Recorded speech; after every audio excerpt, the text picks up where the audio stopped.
అదే RTV app వార్తల్ని క్షణాల్లో చదివే అవకాశం ఉంటుంది. ఒక న్యూస్ పేపర్, ఒక టెలివిజన్ ఛానల్ మీ చేతుల్లో ఎప్పుడూ ఉంటాయి. జై కాంగ్రెస్, జై కాంగ్రెస్. సోనియా గాంధీ గారి నాయకత్వం, మల్లికార్జున ఖర్గే గారి నాయకత్వం, రాహుల్ గాంధీ గారి నాయకత్వం. ఏంటన్నా బాగా నీరసపడ్డట్టున్నారే పాలమూరు బ్యాచి, బాగా కసిన్నోళ్ళు మీరు ఇంత నీరసంగా ఉంటే ఎట్లా? సభకి నమస్కారం.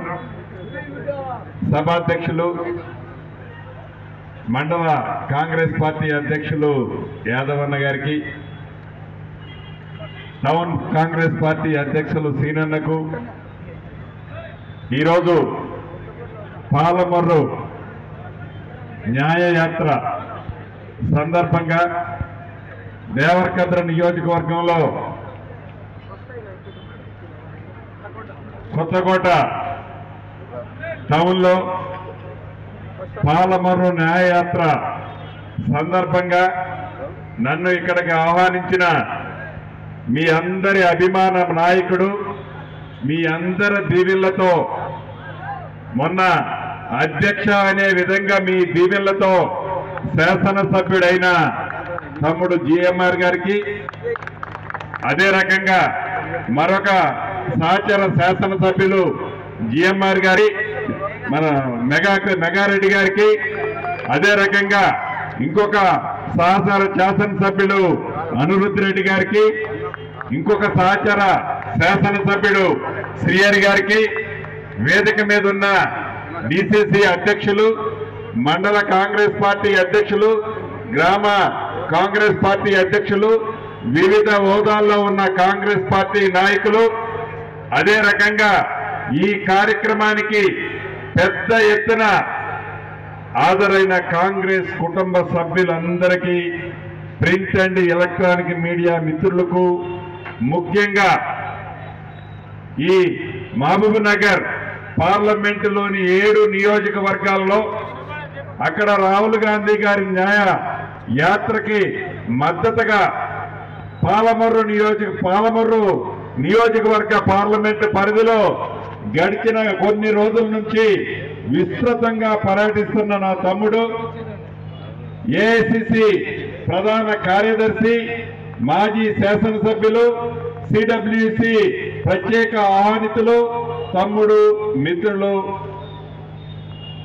వంశీ చంద్రరెడ్డి గారికి, ఇంకా ప్రింట్ అండ్ మీడియా మిత్రులందరికీ మనస్ఫూర్తిగా శిరస్సు వంచి పేరు పేరున హృదయపూర్వక నమస్కారాలు, వందనాలు. ఇప్పటికే చాలా టైం అయింది, 8:30 దాకా అయినట్లుంది. మిత్రులు చాలా వివరాలు చెప్పారు.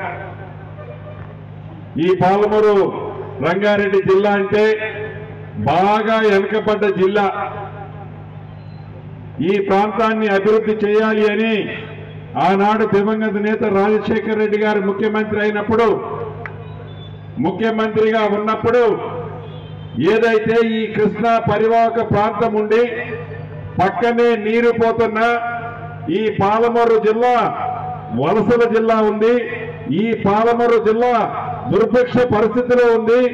ఈ పాలమూరు జిల్లా రైతులు వ్యవసాయ కూలీలుగా వివిధ ప్రాంతాల్లో పోయి జీవిస్తున్నారని తలంచి అనేక ప్రాజెక్టులని ఈ పాలమూరు జిల్లా కోసం శంకుస్థాపన చేయటమే కాకుండా సుమారు 90 నుంచి 95% ఆనాడు 10 సంవత్సరాల క్రితమే ఇందిరమ్మ రాజ్యాన్ని తెలంగాణ రాష్ట్రంలో ఎవరు కూడా టచ్ కూడా చేయలేరు. కాలిపోతారు వాళ్ళు. ఇట్లా టచ్ చేస్తే మన ఎమ్మెల్యేని వాళ్ళు కాలిపోతారు. అది నిబద్ధతన్న టీం ఉంది ఇలా ఇందిరమ్మ రాజ్య పరిపాలనలో. మీరందరూ మొన్న ఎలా అయితే కష్టపడ్డారో రేపు పార్లమెంట్ అభ్యర్థిని గెలిపించే దాంట్లో, మంచి మెజార్టీలో గెలిపించే దాంట్లో మీరందరూ కష్టపడి పనిచేయాలని మనస్ఫూర్తిగా కోరుకుంటున్నా. అంటే రాజ్యం లేని 10 సంవత్సరాలు కష్టపడి, మొన్న ఇందాక తమ్ముడు చెప్పినట్లు మీ సొంత ఖర్చుల కోసం, మీ కుటుంబ ఖర్చుల కోసం ఏదైతే కొద్ది వ్యవసాయాలుండి 100, 500, 1000, 2000 సంపాదించి ఆ డబ్బును కూడా తెలంగాణ రాష్ట్రంలో ఇందిరమ్మ రాజ్యం రావాలని మీ సొంత డబ్బును కూడా ఖర్చు పెట్టి ఇందిరమ్మ రాజ్యాన్ని తెచ్చుకున్నారు. 10 సంవత్సరాలు కష్టాలు పడ్డారు, అనేక వాటిలు దెబ్బలు తిన్నారు, అనేక అక్రమ కేసుల్లో మీరందరూ బాధ్యులయ్యారు. మీ భూములు కొంతమంది కబ్జా చేశారు. మీకు రావాల్సిన మౌలిక వసతుల్ని, పెన్షన్ లాంటి కార్యక్రమాల్ని ఆనాడు ప్రభుత్వం అక్రమంగా. ఇవాళ కొత్తకోట కేంద్రంలో మనం జరుపుకుంటున్నటువంటి పాలమూరు న్యాయయాత్రకు సంబంధించినటువంటి ఈ సమావేశానికి ముఖ్య అతిథిగా విచ్చేసినటువంటి మన రాష్ట్రంలో 3 కీలక శాఖలకు మంత్రిగా ఉన్నటువంటి వ్యక్తి, రెవెన్యూ శాఖ మంత్రి, అలానే సోనియమ్మ మనకు ఇచ్చినటువంటి 6 గ్యారంటీలలో ఒక గ్యారంటీ అయినటువంటి ప్రతి పేదవాడికి 5 లక్షల రూపాయలతో ఇందిరమ్మ ఇల్లు కట్టియడము. అదే దళిత గిరిజన బిడ్డలైతే ఇంకొక 1 లక్ష జోడించి 6 లక్షలతో ఇందిరమ్మ ఇల్లు కట్టించే శాఖ అయినటువంటి గృహ నిర్మాణ శాఖకు, అలానే సమాచార శాఖకు మంత్రివర్యులైనటువంటి పొంగులేటి శ్రీనివాసరెడ్డి గారికి, స్థానిక శాసనసభ్యులు, మీ అందరి ప్రియతమ నాయకుడు, మీ అందరూ కష్టపడి మీకు సేవ చేయడానికి ఎమ్మెల్యేగా గెలిపించుకున్నటువంటి నాకు అత్యంత సన్నిహితుడైనటువంటి ఈఎంఆర్ గారికి, వేదికలు అలంకరించిన గౌరవ శాసనసభ్యులు శ్రీహరి ముదిరాజు గారికి, మేఘారెడ్డి గారికి, కార్యకర్తల గుండె చప్పుడు వినిపించే అనిరుద్ధ్ రెడ్డి గారికి, వేదిక మీద ఉన్నటువంటి కాంగ్రెస్ పార్టీ నాయకులందరికీ, ఇక్కడ ఉన్నటువంటి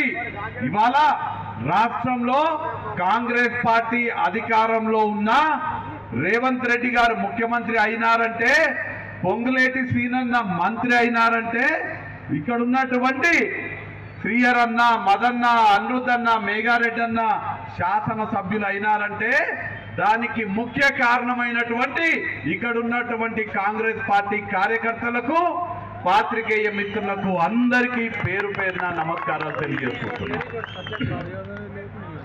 ఇవాళ తెలంగాణ రాష్ట్రంలో ప్రజా పాలన కొనసాగుతుంది.